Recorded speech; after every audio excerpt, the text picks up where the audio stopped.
क्या मेरा सवाल आपसे सिर्फ एक ही है, क्या आप ये पानी अपने बच्चों को पिला सकते हैं? नहीं। क्यों? क्योंकि ये जहर है, प्योर जहर। मैं डॉक्टर प्रमोद नागर आज आपसे एक ऐसे विषय पे बात करने वाला हूं जिसके बारे में हमने सुना तो बहुत है पर समझा सही तरीके से नहीं है। मैं बात कर रहा हूं पेस्टिसाइड और केमिकल्स की, जो हमारे खाने में भरपूर मात्रा में आज की तारीख में हमें मिल रहे हैं। ये सब्जियां जितनी भी मेरे घर पे आई हैं, ये कोई ऑर्गेनिक सब्जियां नहीं है, लेकिन मैंने इन्हें ऑर्गेनिक बना लिया है। इन सब में बहुत सारे पेस्टिसाइड और केमिकल्स का स्प्रे हो रहा है। हम लोग रोज पढ़ रहे हैं कि पेस्टिसाइड और केमिकल्स से कैंसर बढ़ रहा है, लेकिन हम कभी ये नहीं मानते कि ये कैंसर हमारे परिवार में भी किसी सदस्य को आ सकता है। ये जहर हम अपने हाथों से अपने बच्चों को खिला रहे हैं। मैंने ये सारी सब्जियां लाने के बाद 11.5 pH कैंगन वाटर में डुबो के रखी है। आधा घंटा डुबोने के बाद आप देख सकते हैं, ये जो पीला दिख रहा है आपको, ये सारे पेस्टिसाइड हैं और केमिकल्स हैं जो इसमें से निकल गई है।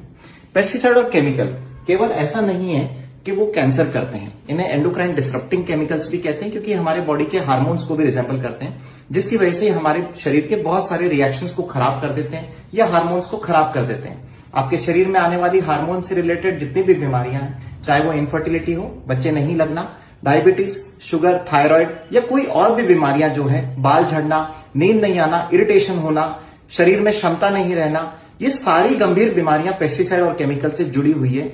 हम केवल इसे कैंसर के रूप में देखते हैं कि पेस्टिसाइड और केमिकल से कैंसर होता है, ऐसा नहीं है। ये केमिकल्स ऐसा जहर है जो हमारे शरीर में बहुत सारे नुकसान कर रहे हैं और बहुत सारी बीमारियां दे रहे हैं।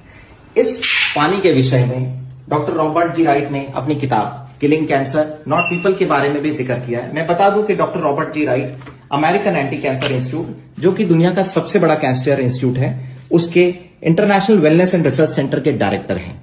इन्होंने अपनी किताब में एक पूरा चैप्टर लिखा है जहां पे वो कैंगन वाटर का जिक्र करते हैं और वो ये बताते हैं कि 11.5 pH का पानी 11.5 pH के कैंगन वाटर में अगर आप सब्जियां 20 मिनट तक रखते हैं तो आप उसमें से सारे पेस्टिसाइड को और केमिकल्स को आराम से निकाल सकते हैं और आपकी सब्जियां पूर्ण रूप से केमिकल फ्री हो जाएंगी।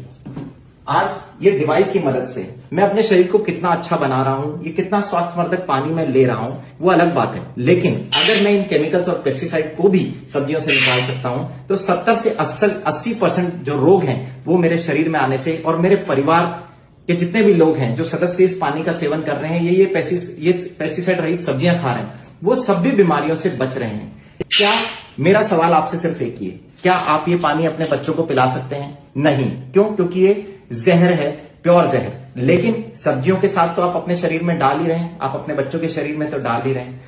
अभी भी अगर आपने डिसीजन नहीं लिया है तो आप अपने शरीर के लिए डिसीजन लीजिए। कहीं ऐसा नहीं हो कि आप लेट हो जाएं और उसके बाद आपको लगे कि नहीं, ये चीज मेरे घर पर भी होनी चाहिए थी और मैं भी अपनी सब्जियों को पेस्टिसाइड और केमिकल से फ्री करके खा रहा होता तो शायद ये बीमारी मेरे घर में नहीं। गर्म पानी में सब्जियां डुबोते हैं, कुछ नमक के पानी में डुबोते हैं, कुछ बेकिंग सोडा, ब्लीचिंग पाउडर का इस्तेमाल करते हैं और कुछ लोग इस तरह के केमिकल जो सॉल्यूशंस हैं उनका इस्तेमाल करते हैं ताकि सब्जियों से पेस्टिसाइड और केमिकल निकल जाए। लेकिन क्या ये तरीके कारगर हैं? क्या आपने इंटरनेशनल पब्लिकेशंस पढ़े हैं? उन सब पब्लिकेशंस के थ्रू अगर आप जाएंगे, पढ़ेंगे ऑनलाइन, तो आपको पता लगेगा कि इनमें से कोई सा भी तरीका 20% से ज्यादा कारगर नहीं है। केवल जो अभी तक मान्य तरीका बताया गया है सब्जियों से पेस्टिसाइड या केमिकल निकालने का, वो इस एनर्जी के डिवाइस के 11.5 pH निकले हुए पानी के थ्रू ही आप सब्जियों से पेस्टिसाइड निकाल सकते हैं। आप इस मशीन से निकले हुए 11.5 pH के पानी में जब सब्जियों को 20 से 30 मिनट तक डुबो के रखते हैं तो पूरी तरह पेस्टिसाइड और केमिकल फ्री हो जाती हैं। इस तरह की सब्जियां आपकी ऑर्गेनिक हो जाती हैं, आयनाइज हो जाती है और जब इस तरह के भोजन का आप सेवन करते हो तो आपके शरीर में बीमारियां कोसों दूर चली जाती हैं।